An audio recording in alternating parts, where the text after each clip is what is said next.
Ez itt a Férfi útja podcast, ahol férfi mintákról és a modern férfi lét kihívásairól és kérdéseiről beszélgetünk, hogy azok a férfiak lehessünk, akire szükségünk van, és akire a világnak szüksége van. So welcome everyone. I'm Karoy Molnar. I'm founder of Men's Alliance. And today here we have Shems Hartwell with us, who's going to be our guest for our podcast today. And today is very special because this is going to be the first podcast of Men's Alliance. So welcome, Shems. Please introduce yourself to the listeners. Thanks, Getaway. Nice to be with you here, and I'm looking forward to getting to know you a little bit more here on this podcast. And I'm coming in right now from Oregon. However, I live in Hawaii, and just fresh off a really big men's and women's retreat that I'm feeling my heart expanded, and I'm happy to be dropping in here. Maybe because this is our first podcast, I'd like to introduce a little bit about what is Men's Alliance. There are 7 of us. We are all Hungarian people, and we started this almost 4 years ago to help men get connected to their strength, to their emotions, and really start developing a new pattern of men. Like what is the new man? What is new masculinity that today's world is required us to grow into? And then this is our purpose, to help Hungarians and now Europeans as well, not just for men themselves, but actually, that they can grow into a relationship where sometimes women are a little bit ahead of us from a self-knowledge point of view.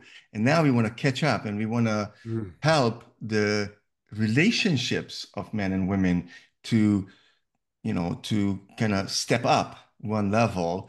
And our purpose is to help men in order to kind of step up together with men and women. So maybe let's start with that. Like what's in your work, you work with both men and women, and what do you see?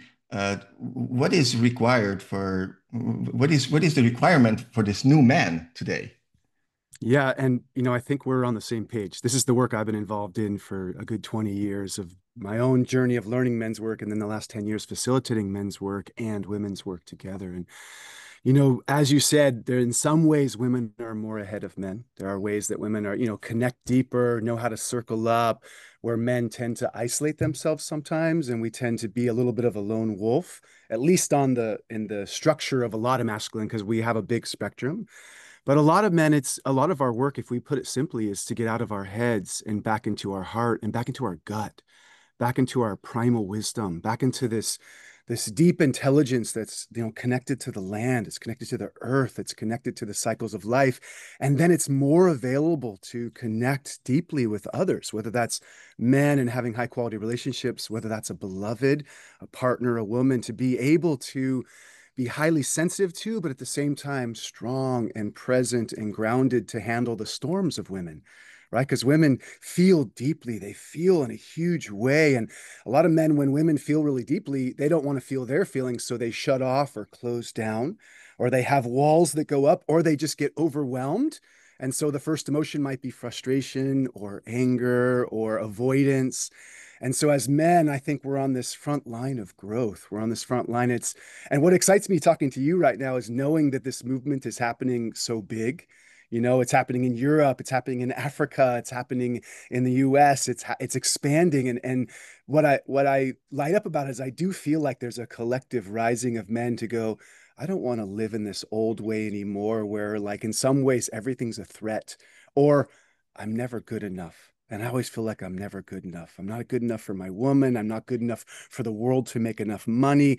And to me, and in between those two worlds is this realm of us really finding, what are our gifts? How do we expand our capacity to give and receive love? How do we protect? How do we do meaningful work? And to me, that's the edge I'm on. And I get really excited about seeing when men all of a sudden start tapping into a deeper intelligence that's not one of who I think I am, but who I know I am. Great. Wow. It's great talking to you. I get excited. Yeah. Uh, um, what captured me from what you said is kind of like the purpose to work.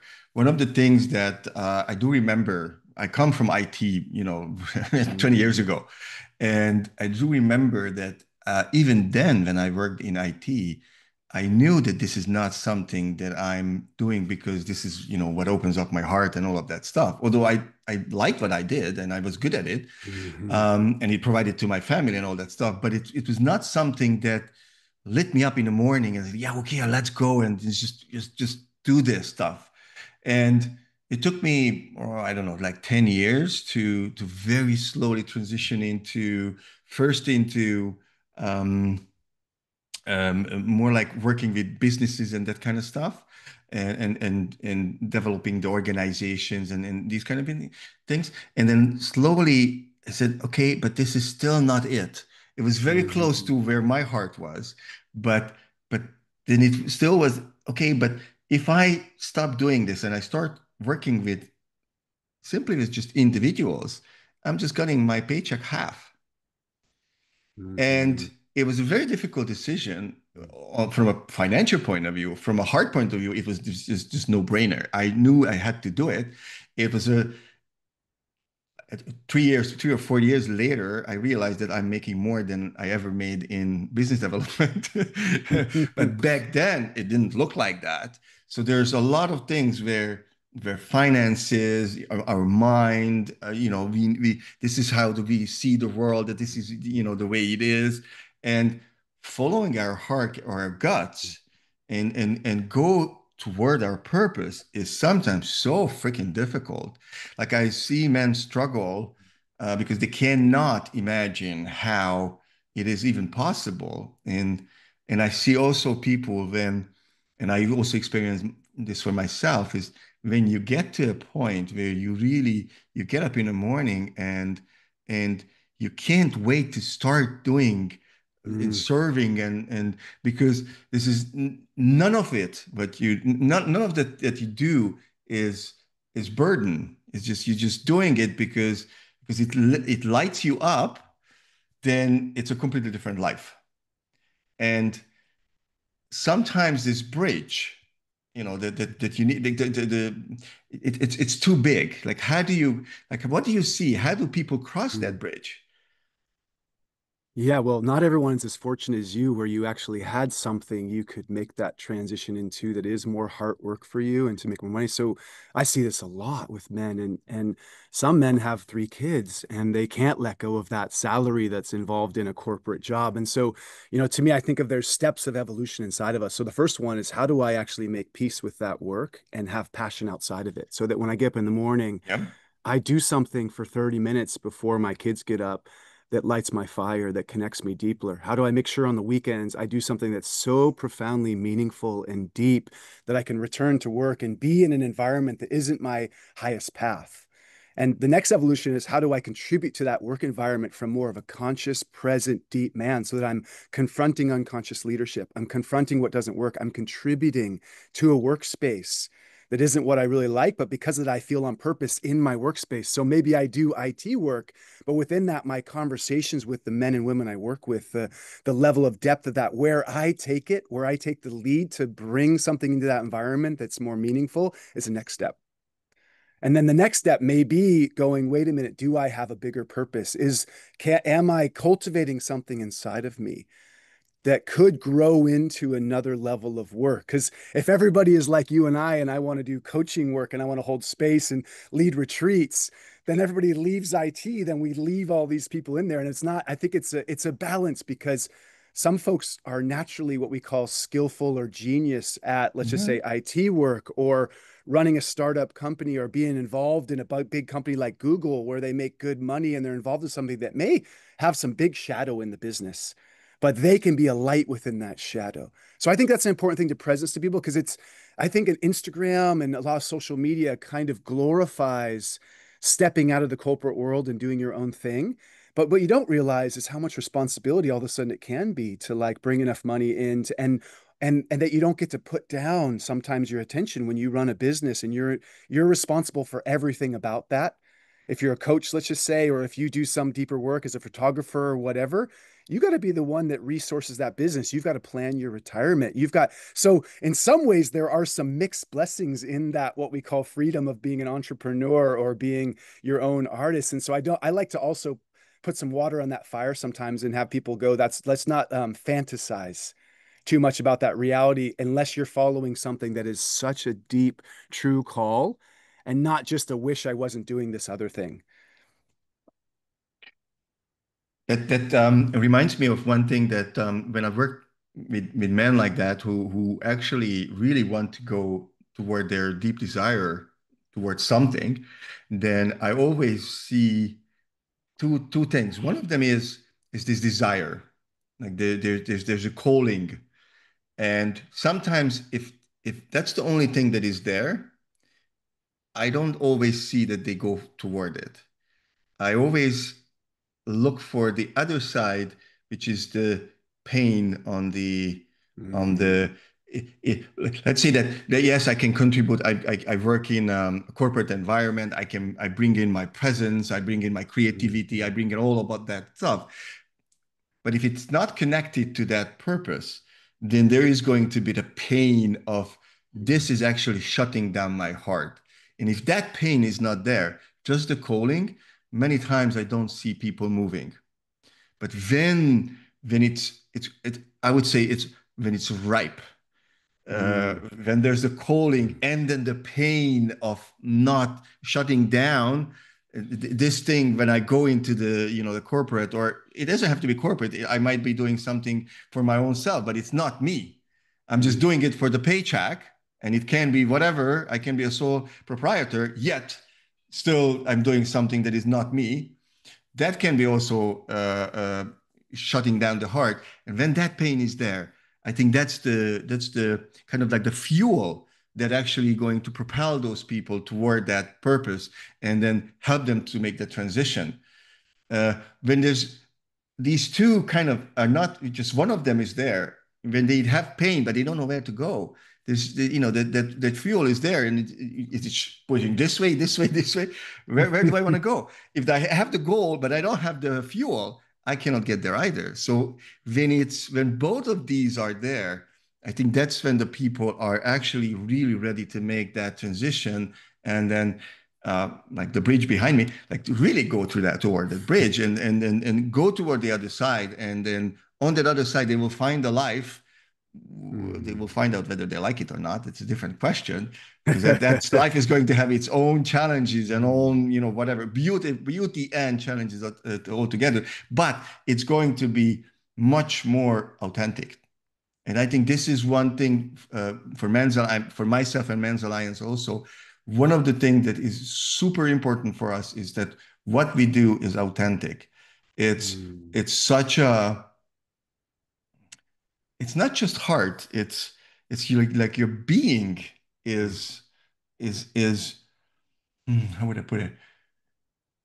It has a certain sensation of yes, who I am. What I don't wear a mask. What you see right now is 100% me, and I don't have to show you some sort of whatever that is disguising me and making me more, I don't know, intelligent, whatever it is, but actually becoming really authentic. So what I say is what I do, what I show is what I am, and that has in itself a presence. So I don't have to spend my energy becoming somebody who I am not. mm. And it doesn't matter what it is, who is that person is. It's just that's me. Yeah, well said. I really agree. And I really appreciate your description of passion slash, purpose, direction mixed with the pain, the fire, the what's cooking us inside. And I actually, if I were to turn that towards relational work too, towards like with a beloved, with a partner, the couples that come to me, if the men don't have not only the pain, but also the desire to want to go deeper, the desire to want to have a more heart-led relationship, one that has deeper intimacy, not just one with hotter sex, but one with like, oh, I see you. Like Hmm. you are precious. And the pain can't be enough. And I really appreciate you naming that. And the desire can't be enough. I love that they both have to be there. And in the men's work I'm involved in, I often see the pain as the gift, because the pain is in some ways that's the doorway, right? That's if I'm able to turn towards my pain and turn into my pain and be willing to welcome and feel and meet and let that pain burn through me or digest, however you want to say it. What's on the other side of that is this great unknown and literally more liberated energy, more life force, more capacity. And for someone to make a change in their lives, whether that's in business and work or in relationship, they've got to burn up that pain. Otherwise, they're going to be using a lot of life force and energy that's going to actually keep limiting them and kind of holding us in this kind of locked up, kind of a little bit like the wild man who's locked up in the cage. Yeah. And when we meet the pain, we liberate energy that allows us to be a bigger conduit for God, for spirit, for life force to come through there. And then the possibility of us living a more meaningful life just skyrockets. And so the doorway in, as you know, right, with working with men and being involved, like there's only one way. And it's like, let me turn towards what I haven't been willing to face, what I haven't been willing to feel, what I've been avoiding, what I've learned to numb and turn away from and distract myself from, rather than like the true men's work is where am I hunting that which in me is locked up? Where am I hunting that which I have been avoiding my whole life? Where can I check in instead of check out? And Hmm. we both know how easy it is to check out, whether that's social media or Yeah, yeah, yeah. alcohol or something else or sports, and they're not all bad, but we all know they take us away from what we need to turn into. Hmm. That reminds me of one of the exercises that we did on this retreat. Um, there was one exercise, well, actually, it was two in 2 different days, but the purpose was the same: is what are the things that you have not said to your father ever or to your mother? And this in itself is it's and some of them were really, yelling at them, and finally the anger could come out. But there was one guy who said that it was already over, and came to me and said that, Karoy, I have never told my mother, I never thanked her for giving birth, and I'm alive, and sometimes, both need to come out. And these are the things that you're mentioning, that these are actually, like, there are so many sentences that we have never said, and they are somehow they're repressed in us. We hold it in. I think women are much better in this. They are much more talkative about it. They talk it out. Most of them, not all of them, but we tend to keep it in. And when we had 150 men telling their father what they have never told, they were in pairs, and it was such liberation. Is that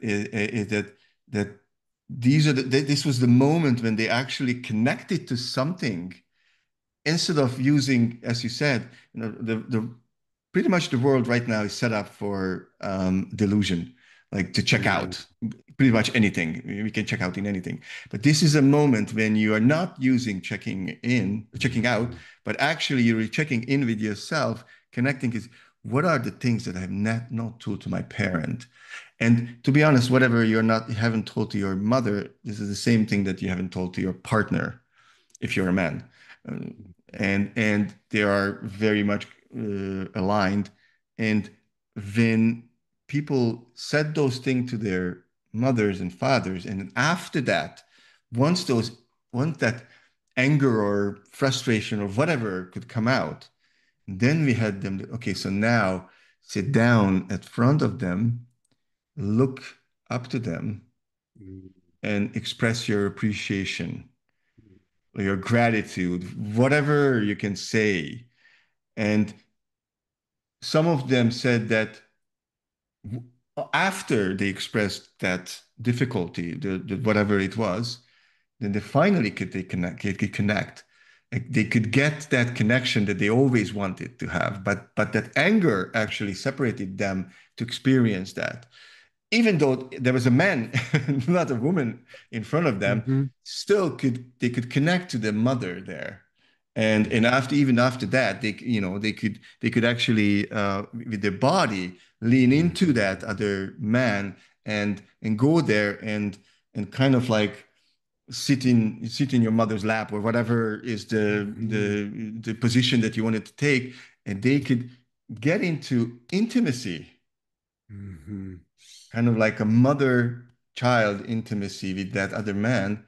Uh, and that is so powerful. Uh, how our anger actually disconnects from the thing that we really, really want.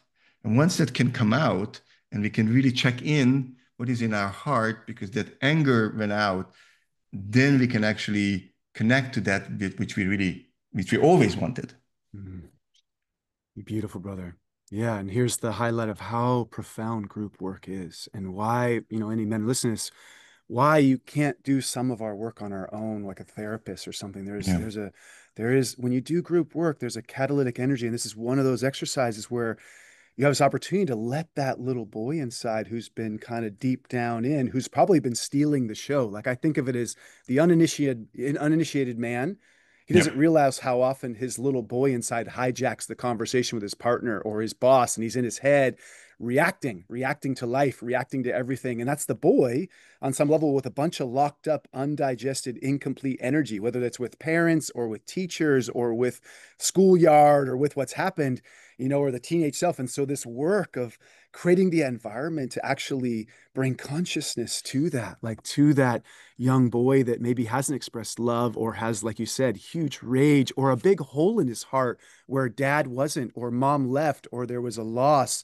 When we get in touch with that, then we can be more in our manhood, and we can also begin to care for those younger aspects inside of us so they don't just come in and take the steering wheel and crash the car, right? And that's a lot of this men's work is we are Yeah. learning to come into integrity and wholeness by becoming deeply aware of what in us hasn't been expressed, hasn't been loved, hasn't been accepted, hasn't been met with consciousness. So it keeps sneaking in and showing up. And I'm a believer that anything that hasn't been healed or met or faced inside of us has like a magnetism, and it will attract the perfect woman. It'll attract the perfect boss. It'll attract the perfect situation like a cell receptor to have the thing I most don't want to feel.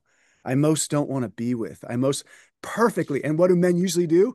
What's wrong with you? Why do you do this thing? Why are you this way? Versus, oh, I called you in and you're showing up just right to touch this thing in me I do not want to feel.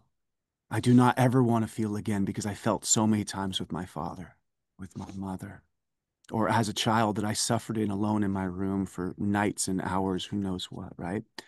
And I just love how you describe that because it is like that's such a perfect representation of a piece of work that in some level it's part of the initiation of every man.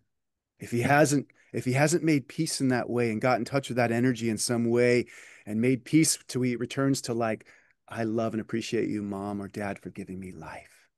Even if you gave me pain and hurt and you didn't show up all the time, deeper than that, I'm going to acknowledge that you brought me here. I came through you, no matter how big my hurt is. Mm. Mm. That reminded me of one group member that we sometimes run longer groups, like 10 months long groups. And at the end of one of the group, one guy said he had a lot of anger with parents and all that stuff. And his closing comment after 10 months of group was that finally I went home and I told my wife that I have not seen you until now, because everything that he projected onto her was the things that he did not ever received from his mother. And he was kind of, um, what's the word? He wanted to get that from the woman he was living with. And Mm. and and he realized that he always saw his mother in his wife. And then it was his very honest expression that I have never seen you until now. Now I see you. And I can't imagine how that would feel for a woman to, oh my God, finally, Hmm. somebody actually sees me, not, some whatever projections and all that stuff. And probably that goes, backward, the woman does the same thing with him.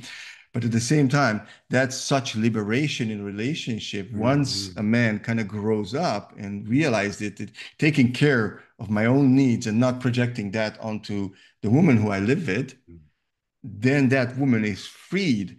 And many times I see men saying that, what do I need to do to make my woman more feminine? It's like, oh my God, wrong question. One thing, grow up, work on your older stuff. So start seeing your woman as she is, not as your mother, not as your teacher, not as, what, all that stuff. And secondly, what you mentioned is that magnetism is I think we are attracted to our own psychological wounds. So we are going to always find a woman who is going to be the trigger for us, who's going to be the teacher for us at the same time. So we can work through all of that shit that we bring in. And then once that's worked over, then we are going to start really seeing this other person. And then there is going to be a connection that is not based on wounds, but based on mutual respect, being on the same eye level, not thinking about that I'm more than you, full Hmm. equality. Um, and that is something very, when two person who are really taking care of their own needs on their own, not demanding anything from the other person, and they connect just because life is better with you than without you. Not because I need anything from you, just because it's actually better to live with you and love you and go back and forth. It's a completely different relation, a completely different life. Because there's no demands, there's nothing that I have to do in order to make you anything. Because you can take care of yourself, I can take care of myself. And then from there, connecting really on a heart level and giving and receiving. And sometimes men I had a hard time receiving. When my woman started loving me in a way that I could not imagine, first it was like, what's this? What is this thing that is coming toward me?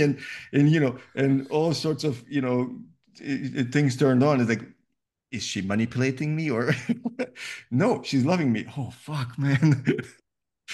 Sometimes it's really, really, really difficult to take in because it's something that you have never experienced and it's coming toward you without anything asking for return. It's just tough. Yeah, everything you shared, I'm so with you. Yeah. It's powerful, and even our nervous systems, depending on what our developmental experiences were when you're young, like that receiving on some level, we probably learn that that's not safe too. There's lots of potential things in men too that have it. There's good reasons often within us that we have a hard time receiving, and it doesn't happen overnight.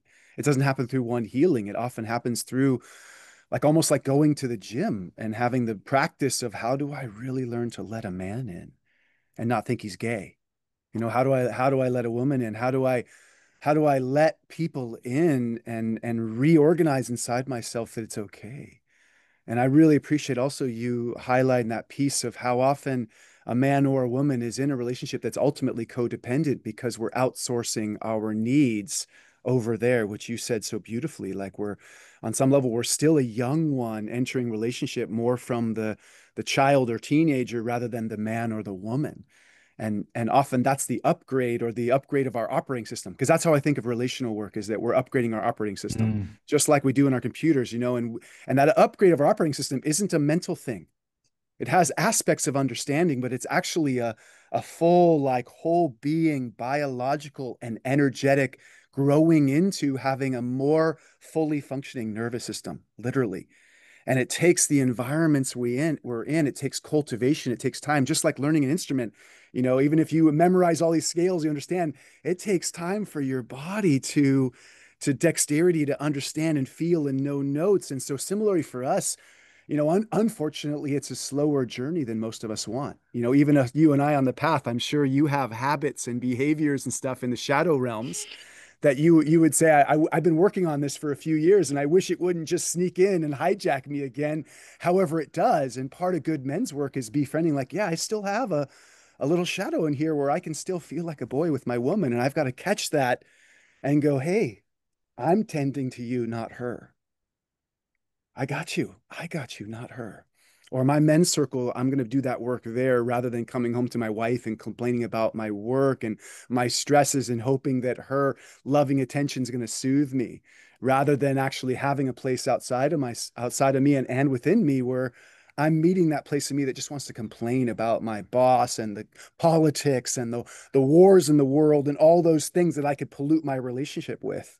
How do I have a place to face that consciously and feel into that and feel into the pain in me that goes, I can't change what's happening in Israel. I can't change what's happening in Ukraine. I can't have the impact I want to have. And because of that, I've got a bunch of locked up energy that feels rage, feels hatred, feels deep pain, feels phenomenal empathy and all these things. And I don't want to pollute by complaining and talking about it where I can't. I need a place where I face those feelings in that and I confront and I let the part of me that wants to rip men's throat out have a place to move, you know?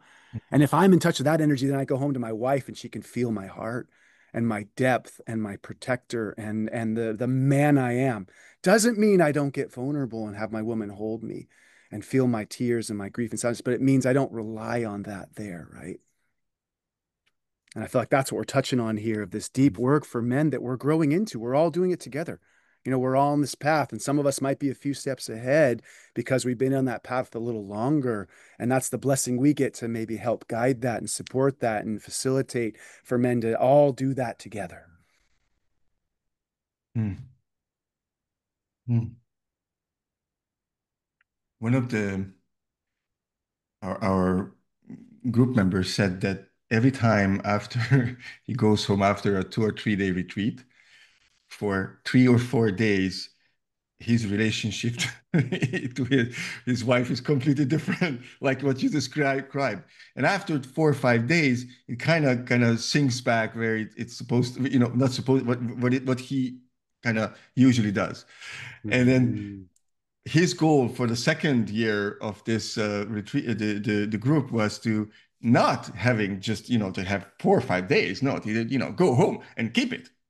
Because sometimes it actually takes a lot of energy and a lot of consciousness to to in the normal environment to keep this.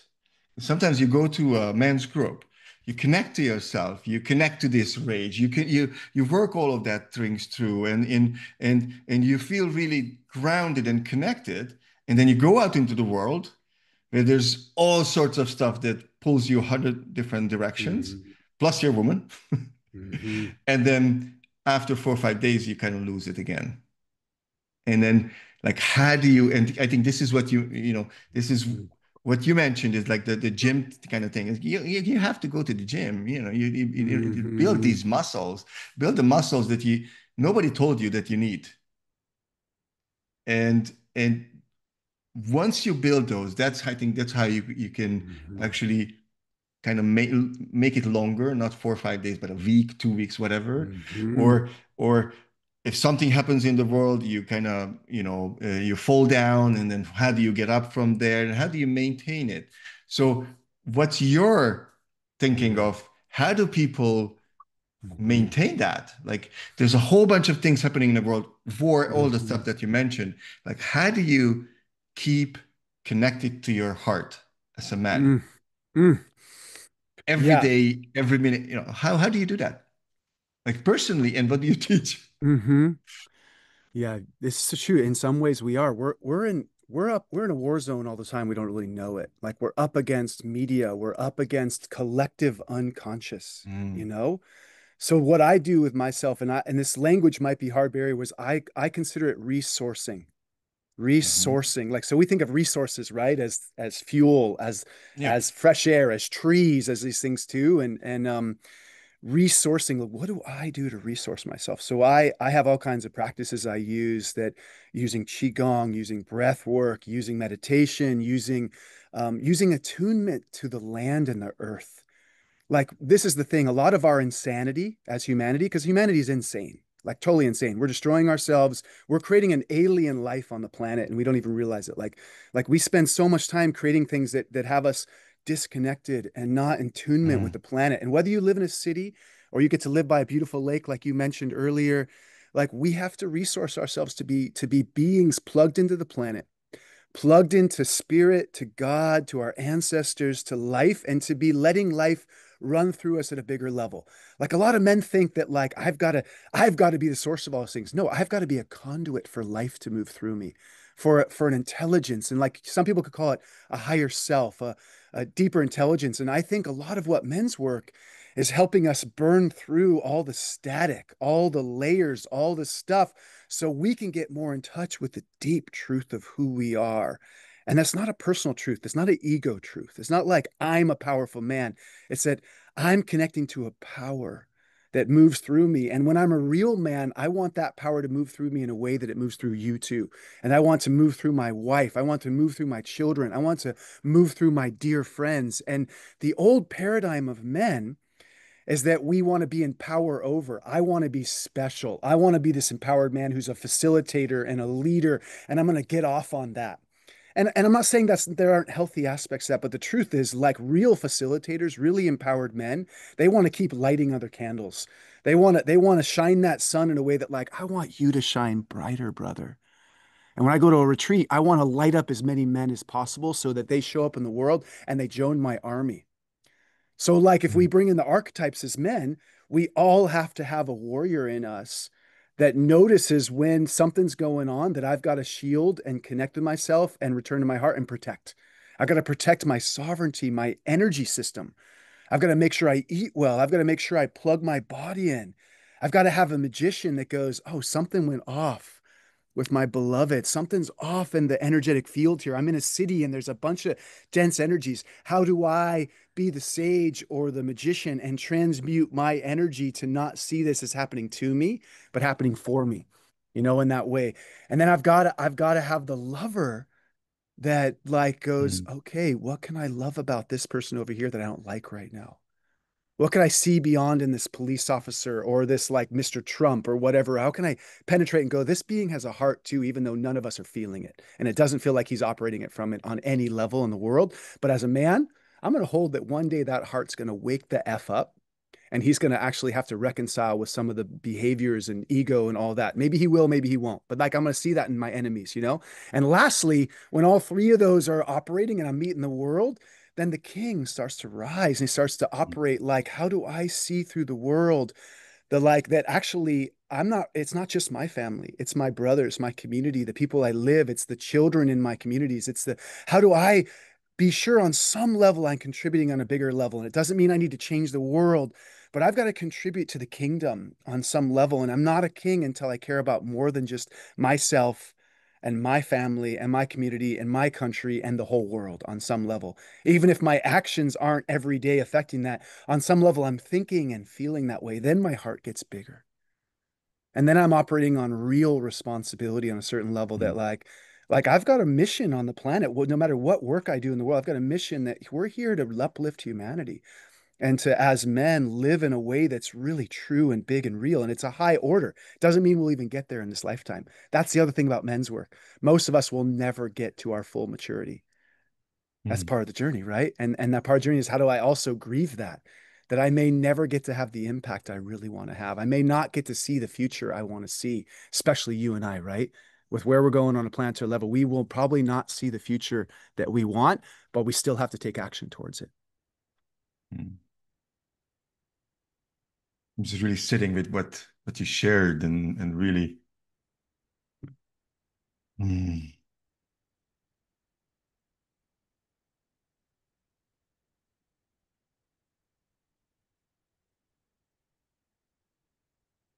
Mm.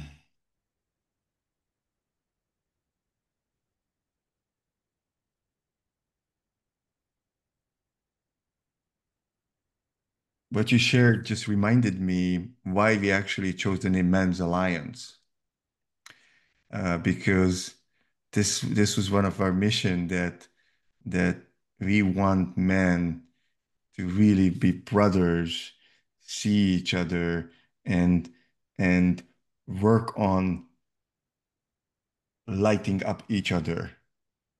And when all men are lit up, it's very, and women also. I mean, doesn't matter men and women, but our purpose is men, lighting up men is when I see the potential of my brother and I help him through whatever shadow he has and through that transformational work, his light is up, and then he starts lighting other people up. That's for us, that's Men's Alliance.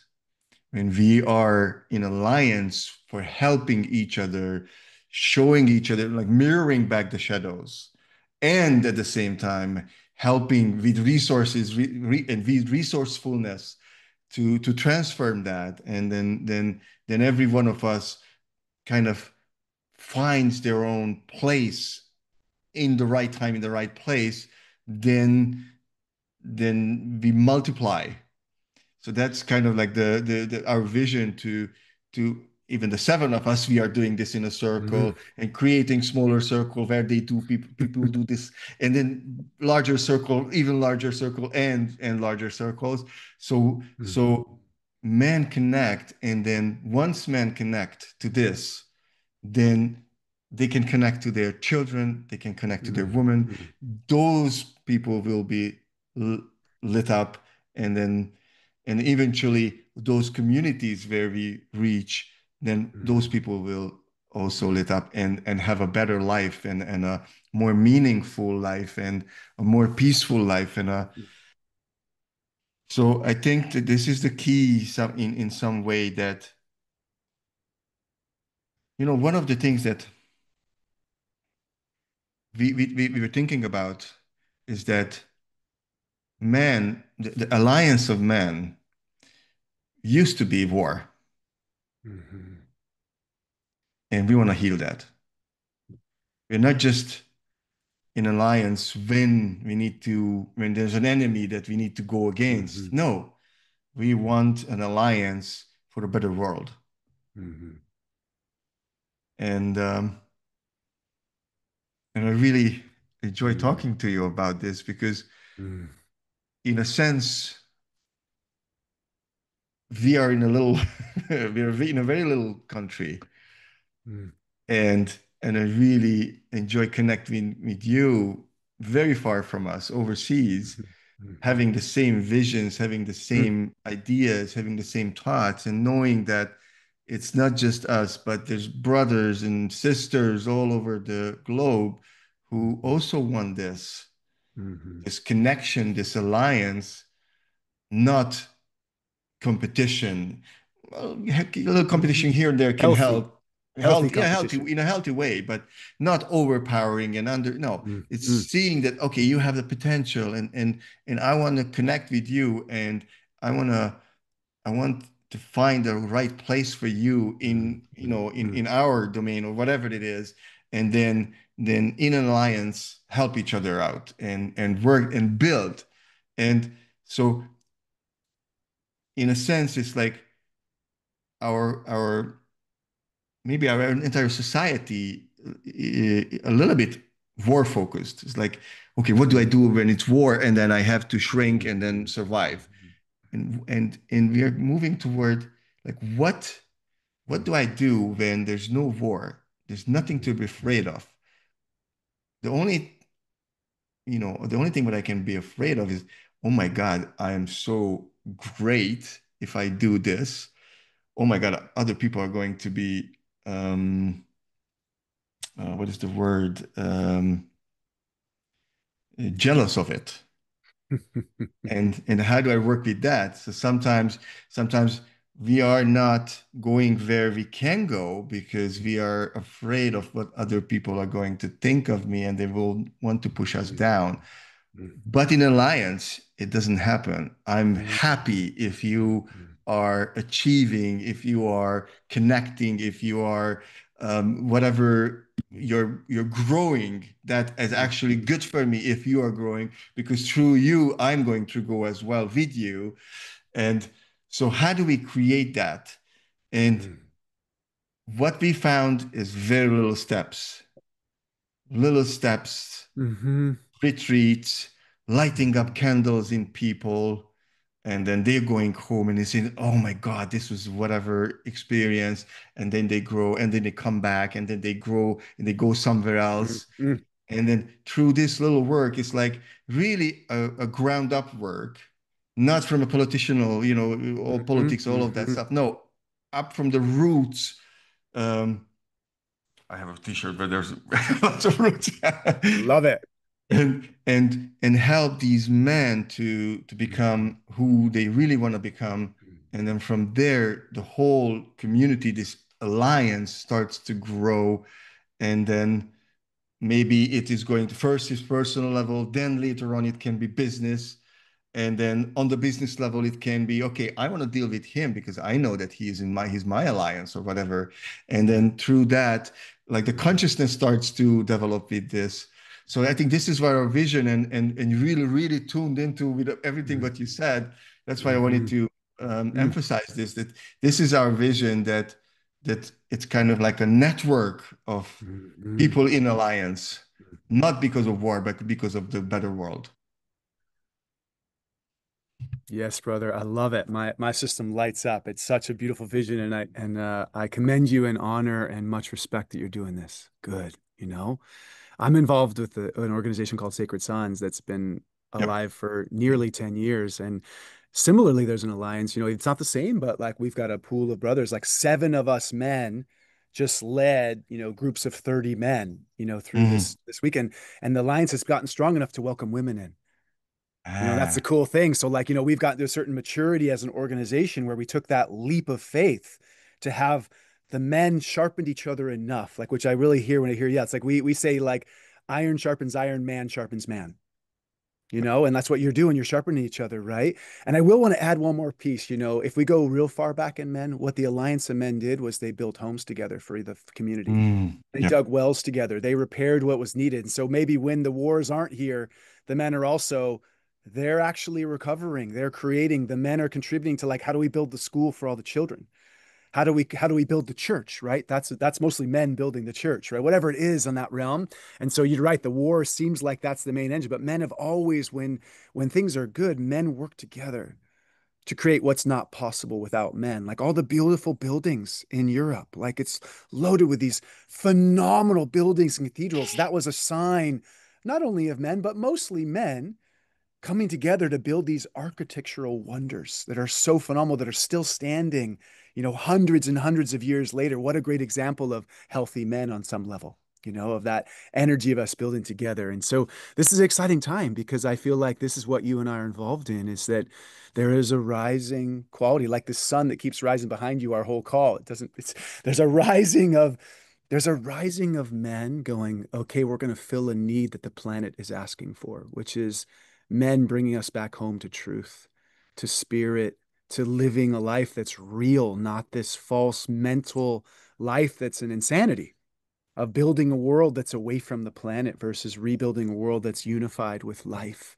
with families, with systems. And I also love what you said of in that alliance that you have. What we're doing is we're strengthening more than we can on our own. That alliance, each of you brothers our strength each other. And also that included, like, at the end of our gathering last night, we had to, as an alliance of actually 7 men and women, we had to call in a brother who had went out of integrity with the group, that did something that was out of integrity with our container.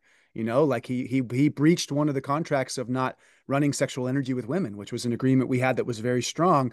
So, the old masculine would call him out, get the fuck out. You're not welcome here anymore. But the new one is, how did the alliance be strong enough that there's enough deep respect and allyship? We call him in and we say, brother, what's going on for you?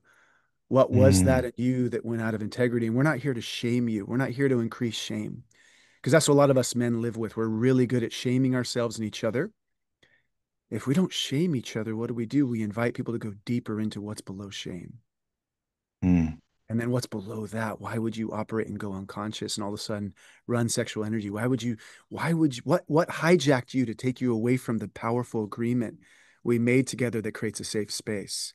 And how do we get to the bottom of that and help you do the work so that next time you come, you're actually holding the container even more powerfully than you knew you could. Mm. And then we're trusting you deeper. That's what we need, right? That's what goes on in a healthy community, is that we don't outcast men. We call them in and we help them hopefully mature into their full capacity so they feel seen and loved and heard and honored, but confronted. Yeah. And every men's work needs a healthy confrontation. Like we use boxing in Sacred Sons, and you wouldn't believe how much resistance many of us had, including me. I don't need to fight. We have enough of that. But actually, putting on gloves and doing it in a way like, okay, if I'm going to fight you, I'm going to give you 40% of my hits. Let's agree upon that. And if I go over that 40%, I've got to face what in me couldn't keep that. What in me Mm. couldn't honor that, you know? And then all of a sudden getting hit in the face and working that, and a man, like all of a sudden big work happens and we digest huge feelings that we're not talking about. Because that's the other trap in men's work or any healing work, is we talk too much about what's going on rather than we move through what gets touched in us and we go deeper. And so when I'm facilitating, it's such a small percentage is talking. Most of it is actually, let's create experiences Yeah. that help us collectively digest and move, like you beautifully described, of having a man speak the things he didn't speak to his mother or father, and get in touch with what gets moved in that and held in that, and not think about it too much, right?